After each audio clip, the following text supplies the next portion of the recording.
Hey everyone, Rob Franek. I'm Editor-in-Chief here at the Princeton Review. And friends, I am here with you tonight for big news from the folks at the College Board, the makers of all things SAT and SAT subject test.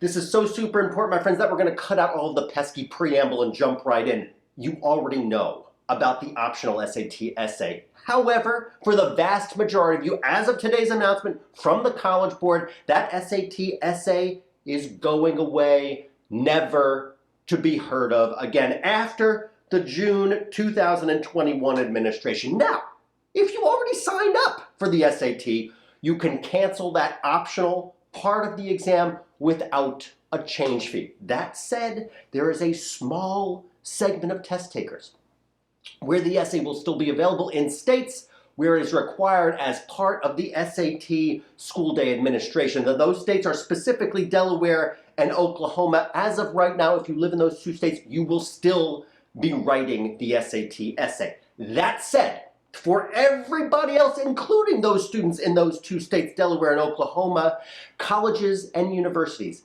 can't and won't be requiring the SAT essay any longer. Now, the College Board itself is very quick to note that writing is an essential skill for college readiness, but they also say that they're focused on other ways for students to demonstrate their essay writing prowess and essay writing skills. I will quote directly from the College Board. Here it is, quote, "The tasks on the SAT reading, writing, and language section are among the most effective and predictive parts of the SAT." Well, bully for you, College Board.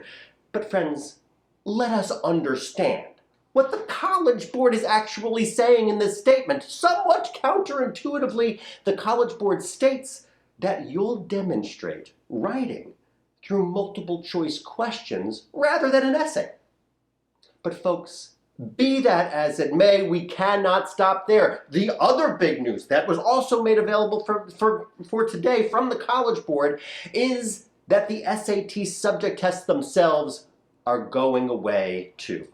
Now folks, these are the 20 subject exams in areas from chemistry to world history to Spanish.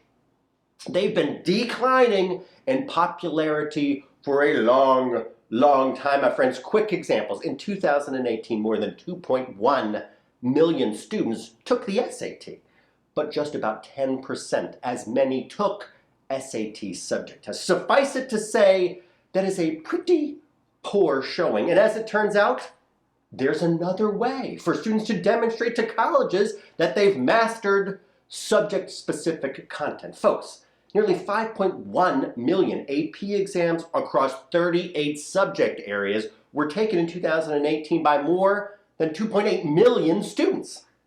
Let me put this into very sharp perspective for you. Out of all the 20 SAT subject tests combined were about as popular as the AP statistics exam.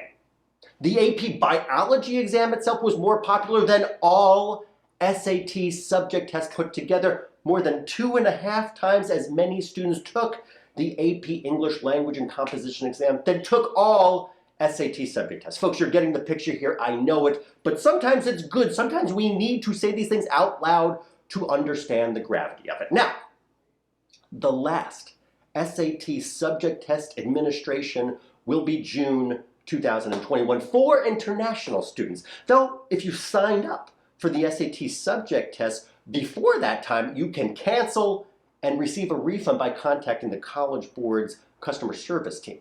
Now, for U.S. students who registered for SAT subject tests for May and June, you will have your registrations automatically canceled and also receive automatic refunds. And to put it very straightforwardly, according to the College Board, there will not be any more SAT subject tests ever again in the United States. Friends, as always, the College Board also advises students to check colleges' websites for the latest information about application requirements to figure out how these changes will affect your candidacy. Here's our take on this. If you excel on the essay and you still want to show off your skills in that regard, then consider taking the ACT with the writing instead. And of course, AP exams themselves are an exceptional way to demonstrate your subject knowledge. And in many cases, your writing skills as well. You could always in the past opt to take those AP exams instead of SAT subject tests. And many of you over the years have been doing just that. That said, if you're planning to take AP exams this spring, then check out our brand new AP series right here on YouTube, where we release a new video each week covering essential concepts that you need to know for those specific tests. Other things to look out for: the folks at the ACT are still working to develop a remote testing option this year. So you may be able to take the ACT, including the optional essay should you choose, from your home or another location that you feel comfortable in. And the College Board has also mentioned that they're looking into revising the SAT to make that exam, the test taking experience, more flexible and possibly offering a digital option. But they've given only very little, the teensiest, tiniest bit of guidance on that front to date. So folks, we have to stay tuned. And ultimately, given that colleges overwhelmingly do not require the SAT essay or SAT subject test, this should not have a huge impact on your admission process. But what it does mean is that you'll need to find other ways to distinguish yourself. And now, more than ever, when so much recent learning has been virtual, of course.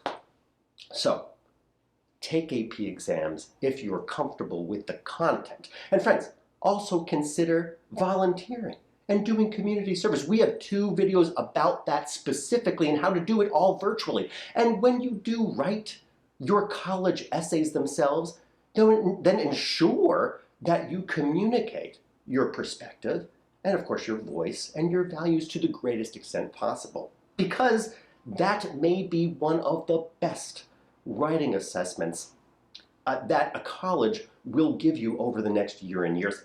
And as always, we will, of course, be monitoring all of these things, all of these changes, and keeping you as up to date as possible as new information becomes available. Friends, if you haven't already, please do subscribe to our channel for the latest information on testing and college admission and lots more tips. Rob Franek, Editor-in-Chief, signing off for today. Be well, friends. I'll be back with you real soon.